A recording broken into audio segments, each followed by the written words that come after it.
Good morning everybody. Welcome to my channel Vijay Lakshmi. Today's topic is Antardrushti Abhyasana Siddhantamu Kohler. Gestalt వాదులు.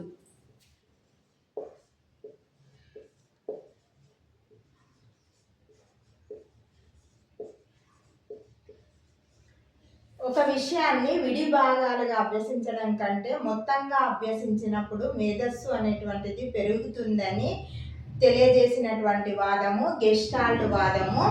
ఈ విధానాన్ని ఎక్కువగా అభివృద్ధి చేసినటువంటి వారు కోహ్లర్, కోఫ్కా, లెవిన్, వర్ధమాన్. ఒక విషయాన్ని విడి భాగాలుగా అభ్యసించడం కంటే పూర్తిగా అభ్యసించినప్పుడు అవగాహన అనేటువంటిది ఎక్కువ ఉంటుందని, మేధస్సు పెరుగుతుందని వివరించినటువంటి వాదము గెస్టాల్ట్ వాదము. వాళ్ళలో ముఖ్యులు కోహ్లర్, కోఫ్కా, లెవిన్, వర్ధమాన్ అనేటువంటి వాళ్ళు ముఖ్యులు. అందులో ఇప్పుడు కోహ్లర్ యొక్క సిద్ధాంతాన్ని గురించి తెలుసుకుందాం. అంతర్దృష్టి అభ్యసన సిద్ధాంతము కోహ్లర్ది. అయితే కోహ్లర్ ఏమని చెప్పిందంటే సేమ్ గెస్టాల్ట్ అనేటువంటి పదానికి, ఇది ఒక జర్మన్ పదము, దీని యొక్క అర్థము అనేటువంటిది సంపూర్ణం లేదా మొత్తము, సమగ్రం అనేటువంటి అర్థాలు అనేటువంటివి ఉంటాయి. అయితే కోహ్లర్ ప్రకారం ఒక విషయాన్ని విడి అంశాలుగా అర్థం చేసుకునే దానికన్నా ఒక విషయాన్ని మొత్తంగా అర్థం చేసుకున్నప్పుడు అవగాహన అనేటువంటిది ఎక్కువగా ఉంటుందని, వ్యవస్థీకృత మొత్తంగా ఒక విషయాన్ని సమగ్రంగా అర్థం చేసుకోగలుగుతామని తెలియజేయడం జరిగింది కోహ్లర్. అయితే ఇతను టెనరిఫ్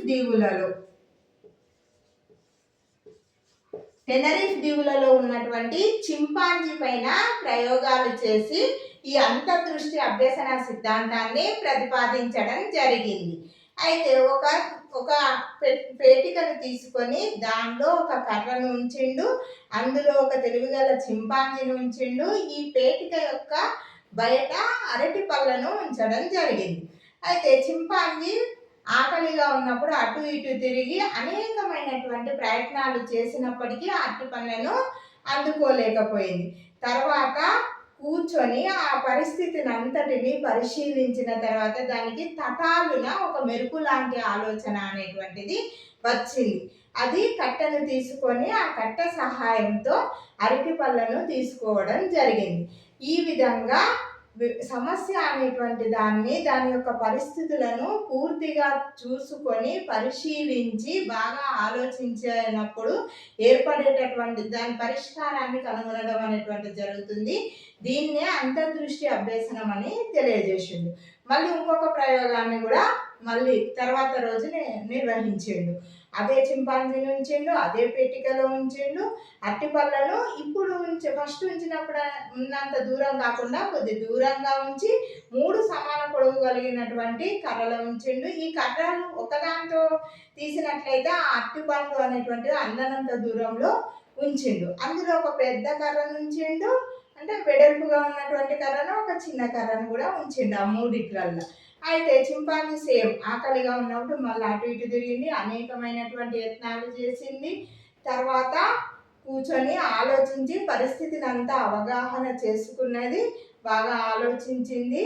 తటాలున్న దానికి ఒక మెరుపు లాంటి ఆలోచన అనేటువంటిది వచ్చింది. ఫస్ట్ సింగిల్ కర్రలతోని ట్రై చేసింది కానీ అందలేదు. అప్పుడు ఏం చేసింది, తటాలున ఒక మెరుపు లాంటి ఆలోచన దాని మెదడులోకి వచ్చింది. వెడల్పుగా ఉన్నటువంటి కర్రలోనికి ఈ సన్నని కర్ర చూపించి ఆ అరటి పళ్ళను అందుకోవడం అనేటువంటిది జరిగింది. అంటే సమస్య ఉన్నటువంటి పరిస్థితిని మొత్తం అర్థం చేసుకొని సమస్యకు పరిష్కార మార్గాన్ని కనుగొనడమే అంతర్దృష్టి అభ్యసన సిద్ధాంతం అని కోహ్లర్ తెలియజేయడం జరిగింది. అయితే ఈ సిద్ధాంతాన్ని, ఈ ప్రయోగాల ఫలితంగా మనోవిజ్ఞానవేత్తలు ఏమని తెలియజేసిందంటే ఫస్ట్ సమస్య పరిస్థితిని అర్థం చేసుకోవడం, పరిశీలించడం, అంశ స్థితిని కూడా అర్థం చేసుకున్న తర్వాత వాటిలో ఉన్న ఆలోచించడం, పరిశీలించడం ఇవన్నీ చేసిన తర్వాత వాళ్ళలో ఒక తటాలున ఒక ఆలోచన అనేటువంటిది వస్తుంది. అదే సమస్య పరిష్కారానికి దారితీస్తుంది అని మనోవిజ్ఞానవేత్తలు కూడా తెలియజేయడం అనేటువంటిది జరిగింది. అయితే ఈ అంతర్దృష్టి అభ్యసన సిద్ధాంతం అనేది విద్యా అనుప్రయుక్తంగా మరి విద్యకు, ఉపాధ్యాయునికి, విద్యార్థులకు ఏ విధంగా ఉపయోగపడుతుంది అంటే, ఇది చాలా సంక్లిష్టమైనటువంటి సిద్ధాంతం. ఈ ఈ అభ్యసనాన్ని ఎక్కువగా ప్రజ్ఞా పాఠవాలను దృష్టిలో ఉంచుకొని, విద్యార్థి ప్రజ్ఞా పాఠవాలను, పూర్వ జ్ఞానాన్ని దృష్టిలో ఉంచుకొని ఈ అభ్యసన ప్రక్రియను విద్యార్థులకు కల్పించాలి. అయితే వాళ్ళు ఈ సమస్య పరిష్కారం యొక్క స్థితిలో వాళ్ళు ఎన్నో ప్రయత్నాలు చేసి యత్న దోషాలు అనేటువంటివి ఏర్పడి తర్వాత నిశితంగా పరిశీలించిన తర్వాత సమస్యకు ఒక తటాలున వచ్చేటటువంటి ఆలోచన ద్వారా పరిష్కరిస్తారు. అయితే విద్యలో ఇది ఎట్లా ఉపయోగపడుతుంది అని అంటే, హ్యూరిస్టిక్ పద్ధతిని అమలు చేయడానికి, మళ్ళీ హ్యూరిస్టిక్ పద్ధతి, సమస్య పరిష్కార పద్ధతి, మళ్ళీ ప్రయోగ పద్ధతి, వీటికి అనుబంధంగా ఈ అభ్యసనం అనేటువంటిది ఉంటుంది. అయితే ఇలాంటి అభ్యసన జరగడానికి విద్యార్థికి ప్రేరణ అనేటువంటిది చాలా అవసరం. ఉపాధ్యాయుడు తగినంత ప్రేరణను విద్యార్థిలో కలిగించినట్లయితే వాళ్ళ మేధస్సు అనేటువంటి వికసించడానికి అవకాశం ఉంటుంది. మళ్ళా విద్యార్థిలో ఆలోచన శక్తి, పరిశీలన శక్తి, తెలివితేటలు అనేటువంటివి, అన్వేషణ అనేటువంటిది, శక్తి అనేటువంటిది ఎక్కువగా అభివృద్ధి చెందుతుంది ఈ ప్రక్రియ ద్వారా. Thank you for watching.